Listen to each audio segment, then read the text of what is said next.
DDR news channel से मैं रामनिवास यादव। जबकि मैं इस समय उत्तर प्रदेश जनपद गोरखपुर विकासखंड बड़हलगंज के अंतर्गत ग्राम सभा बगहा में उपस्थित हूं। जबकि अयोध्या से राम जानकी जनकपुर बिहार तक जो सड़क जा रही है, इस ठीक सड़क पे एक राम जानकी जी का मंदिर बना हुआ है। जबकि उस मंदिर में बाबा भोलेनाथ और बगल में उसी मंदिर में माँ आदिशक्ति दुर्गा जी की भी प्रतिमा का स्थापना किया जाएगा, जो 14 फरवरी को आज से ठीक 4 दिन बाद किया जाएगा। और इस मंदिर में एक भव्य आयोजन किया जा रहा है, जिसमें कथावाचक अंतर्राष्ट्रीय महाराज पूज्य राजन जी की भी उपस्थिति हो रही है। लगभग 9 दिवसीय कथा या 9 दिन तक चलेगी। जबकि इस कथा की तैयारी हम दिखाना इधर चाहेंगे कि जो टेंट जर्मन लग रहा है, बहुत जोरों शोरों से काम यहाँ चल रहा है।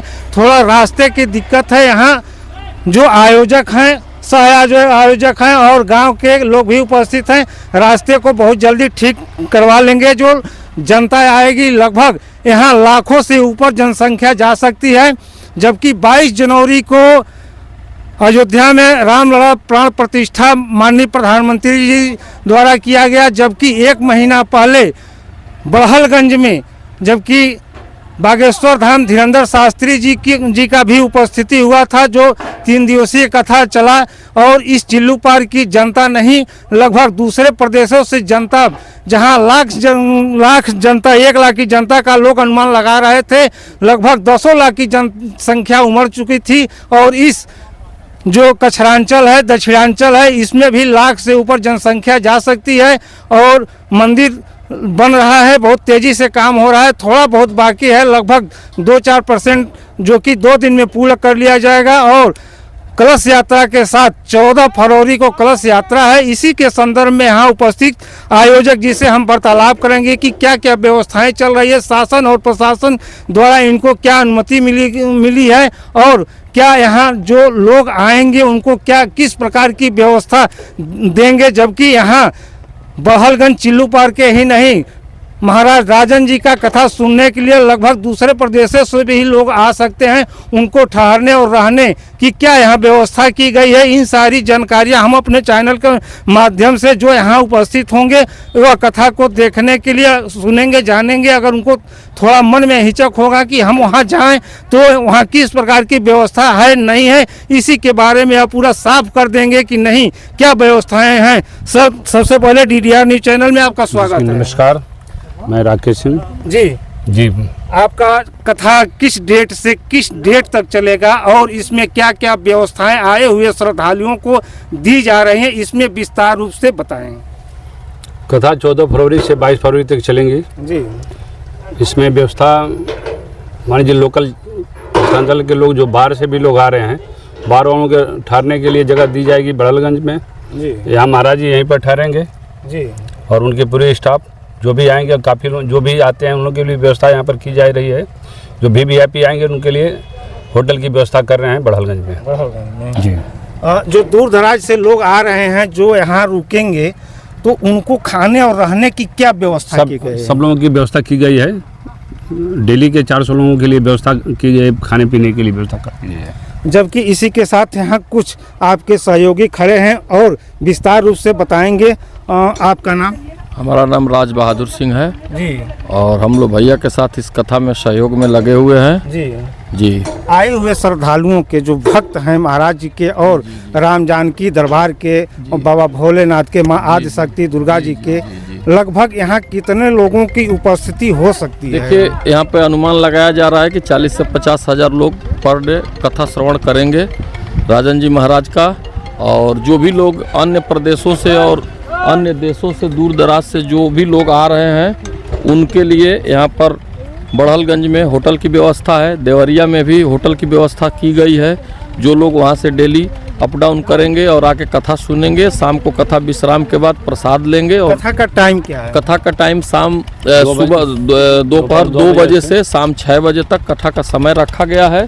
और कथा के बाद यहाँ पर प्रसाद का भी व्यवस्था है, जल का भी व्यवस्था किया गया है। कथा श्रवण करने वाले लोगों को यहाँ पर पानी की सुविधा, बाथरूम का सुविधा, हर व्यवस्था यहाँ पर दिया जा रहा है। शासन और प्रशासन की क्या? शासन प्रशासन का भी पूरा यहाँ पर भरपूर सहयोग रहेगा। यहाँ पर डीएम गोरखपुर से परमिशन ले लिया गया है और इसकी सूचना बड़हलगंज सीओ ऑफिस सबको दे दिया गया है। एसडीएम ने भी उसको आके अपना आख्या लिया है और इसके बाद उन लोगों ने यहाँ पर प्रशासन का भरपूर सहयोग हम लोगों से करने का वादा किया है और इसका आदेश भी हुआ है।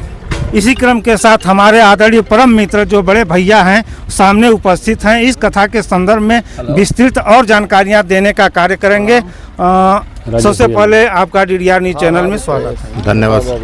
इस कथा के संदर्भ में आपको क्या कहना है और इस क्षेत्र की जनता को और बड़े भैया राकेश जी को क्या कहना चाहते हैं? सर, हम लोग बहुत ही उत्साहित है। सारे ग्रामीण अंचल में ये पहली बार ऐसा हो रहा है कि ग्रामीण अंचल में पूजनीय राजन जी महाराज का कथा होने जा रहा है। अभी तक वह शहरों तक थे, महानगरों तक थे, लेकिन ये पहली बार हमारे ग्रामीण अंचल में यह कथा का आयोजन राकेश भैया के सौजन्य से सभी ग्रामवासियों को सुनने को मिलेगा।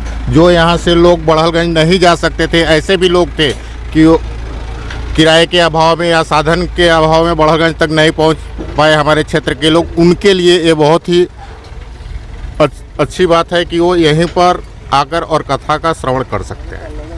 कथा के श्रवण के साथ साथ यह जो भूमि है कचरांचल लोग बार बार कह रहे हैं कि इस कथा से और इस रोड से जो राम और जानकी जी का जो आगमन अयोध्या जी के लिए हुआ है, ठीक उसके बगल में आज कथा होने जा रहा है, जो अंतर्राष्ट्रीय कथावाचक पूज्य महाराज राजन जी द्वारा अपने मुखार वृंदों से कथा को लोगों को एक।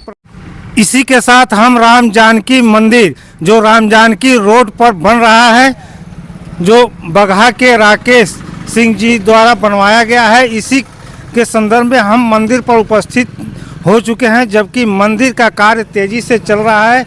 जो राम जानकी प्राण प्रतिष्ठा 14 फरवरी को किया जाएगा, आज से ठीक 4 दिन बाद। जबकि मंदिर का लगभग काम पूर्ण हो चुका है, थोड़ा बहुत काम बाकी है जो बहुत जोरों शोर पर चल रहा है। जबकि